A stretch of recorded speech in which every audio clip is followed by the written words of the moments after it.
नमस्कार, आदाब, सत श्री अकाल दोस्तों।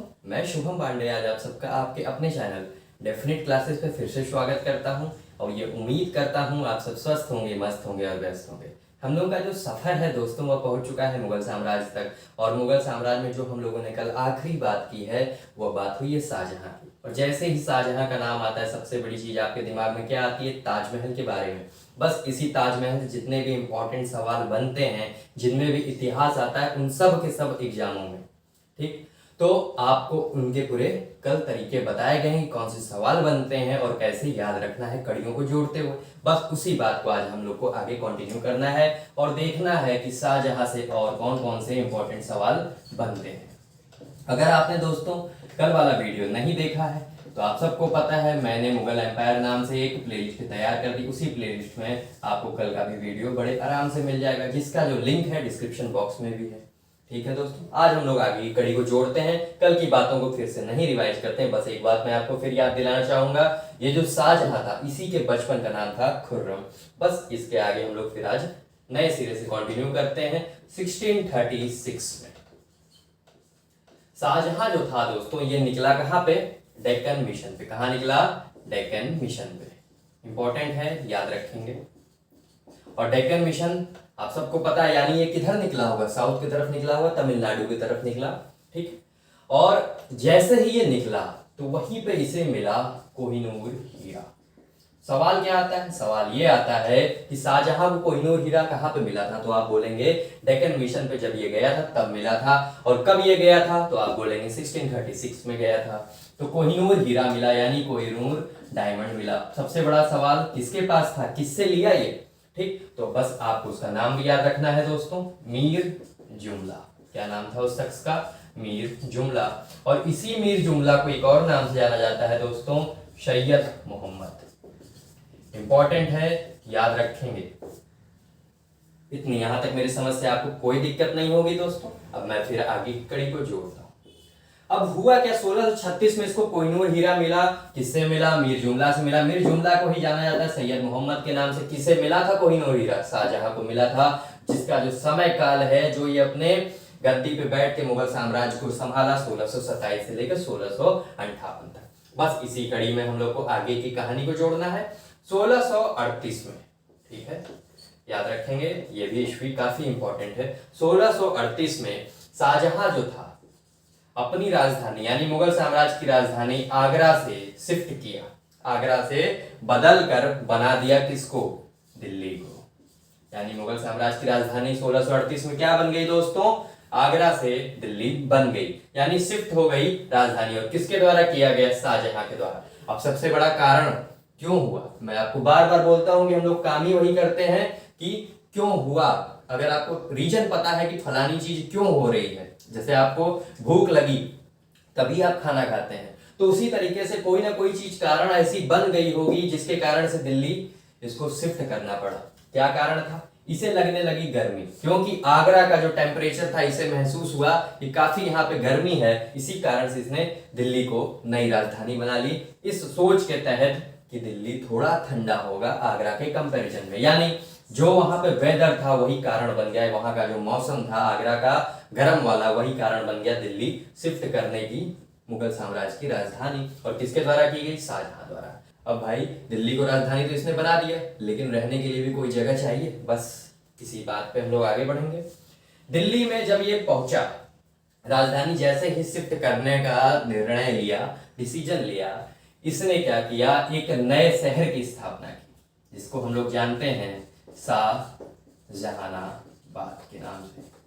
यानी एक नई सिटी इसने बसाई, दिल्ली जब राजधानी शिफ्ट की गई इसके द्वारा, शाहजहानाबाद के नाम से। और इसी शाहजहानाबाद को आज हम लोग जानते हैं दोस्तों पुरानी दिल्ली के नाम से। यानी ओल्ड दिल्ली का जो पुराना नाम है वो आप सबको याद होना चाहिए, शाहजहानाबाद था। और किसके द्वारा ये शहर बसाया गया था, बनाया गया था? तो आप बोलेंगे शाहजहां द्वारा। अब शहर तो बस गया, अब रहने के लिए भी तो जगह चाहिए। भाई है ये बादशाह, बादशाह है तो कहीं तो रहेगा नहीं, इसके लिए क्या बनना चाहिए? किला बनना चाहिए। बस यही कारण है शाहजहानाबाद में क्या बनने की शुरुआत हुई? किले की। और उसी किले को हम लोग जानते हैं दोस्तों लाल किले के नाम से, यानी रेड फोर्ट। Red fort. लाल किले बनने की शुरुआत हुई और सबसे बड़ा सवाल आता है कि कब से कब तक बना। सबसे बड़ा सवाल आता है कि कब से कब तक बना, तो इस बात की आपको जानकारी होनी चाहिए।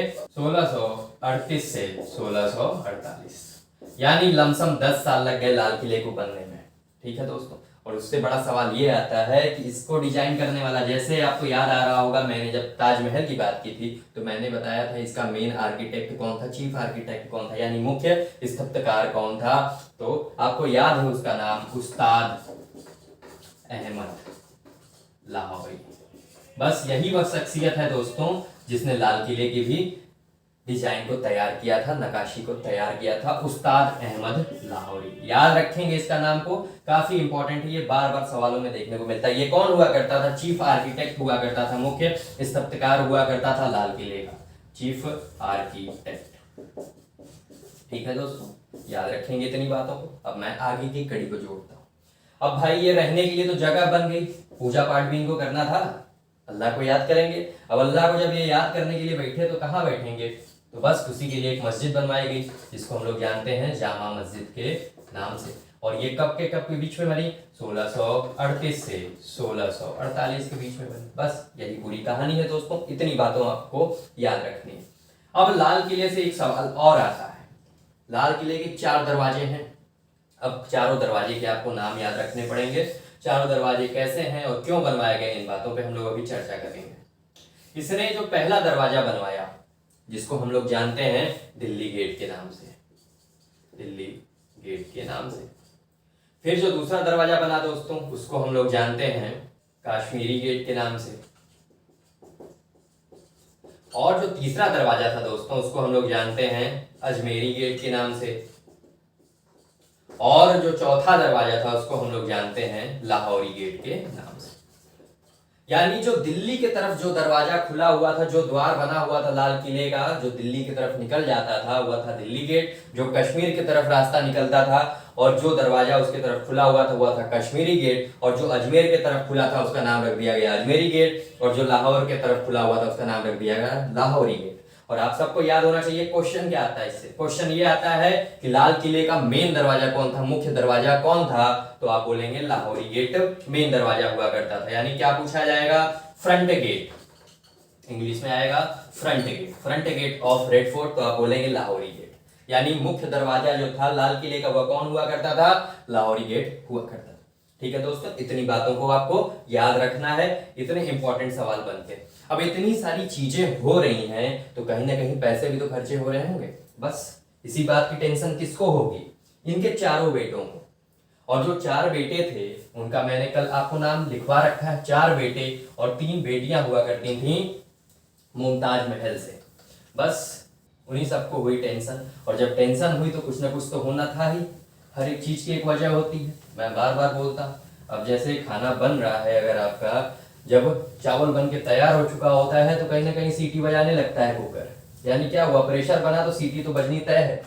बस यही कारण था। अब आगे होगा क्या, इस चीजों को हमें गौर करना है। जो 4 बेटे थे उनका नाम पहले मैं नोट डाउन करता हूँ। वह कहाँ कहाँ के सूबेदार थे ये भी सवाल पूछा जाता है, उसको मैं नोट डाउन करता हूँ, फिर आगे की कड़ी को जोड़ा जाता है। चलिए दोस्तों, अभी देखिए, अब ये मस्जिद बन गई, लाल किला बन गया। अब लाल किला जब बना, अपने दरबार में बैठने के लिए कोई जगह तो चाहिए। अब राजा हुआ करता था, बादशाह हुआ करता था, ऊपर से शौकीन इंसान, आर्किटेक्ट का तो बहुत बड़ा शौकीन। तो इसने क्या किया? इसने एक मयूर सिंहासन बनवाया।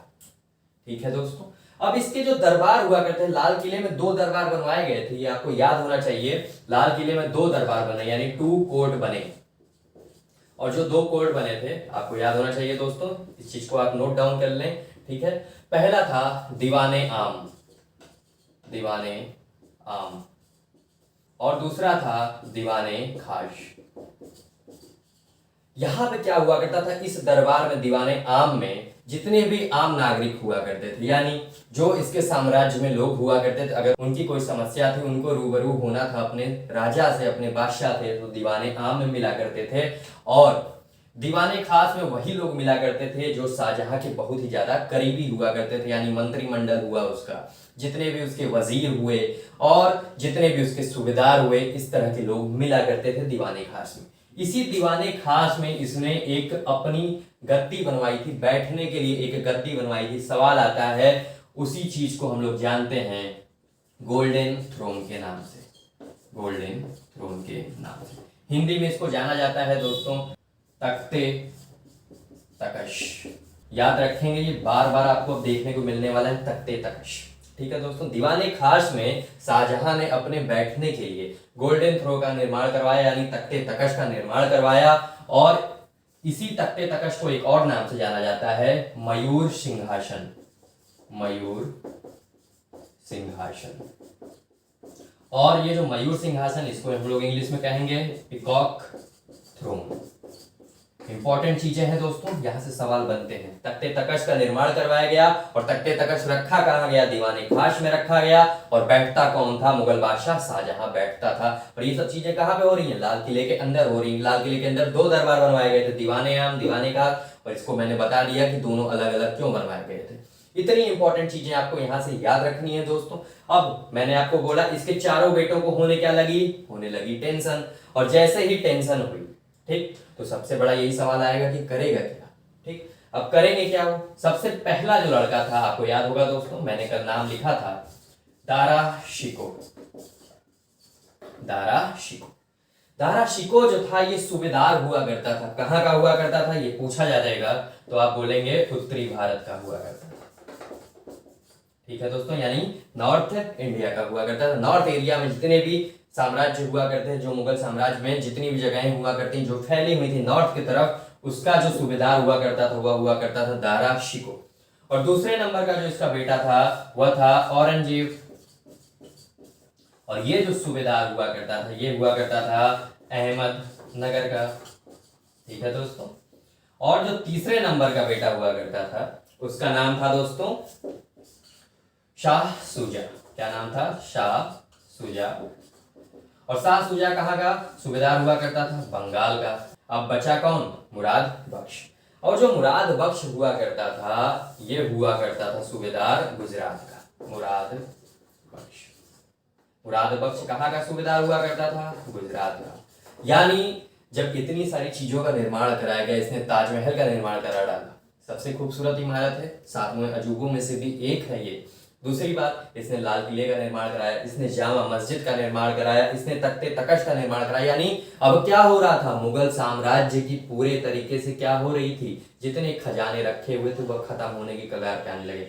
बस इसी बात से टेंशन होगी दोस्तों 1 2 3 4 इसके चारों बेटों को, जो कि इन जगहों के सूबेदार हुआ करते थे। ये सवाल आता है कि ये कहाँ के सूबेदार हुआ करते थे, नोट डाउन आपको करना है। ठीक, तो इन चारों को हुई टेंशन। अब हो गया क्या? आगे कैसे चीजें संभलेंगी? क्या ये संभल पाएगा? शाहजहां बनवाने वाली अपनी आदत छोड़ पाएगा? बस इसी चीज को हमें देखना है। और आगे कैसे होगा कि इसका साम्राज्य पतन की ओर जाने लगेगा और अगला शासक बनेगा औरंगजेब। औरंगजेब ही क्यों बनेगा? दारा शिकोह क्यों नहीं बनेगा? क्योंकि बड़ा बेटा तो ये होता था, हक तो इसका बनता था। क्या होगा और बाकी 3 बेटों का? इन सब बातों को हमें गौर करना है। इन सब बातों को दोस्तों हम लोग कल देखेंगे।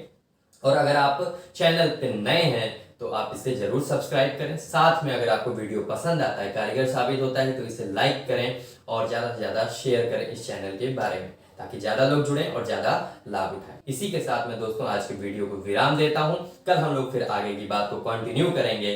धन्यवाद।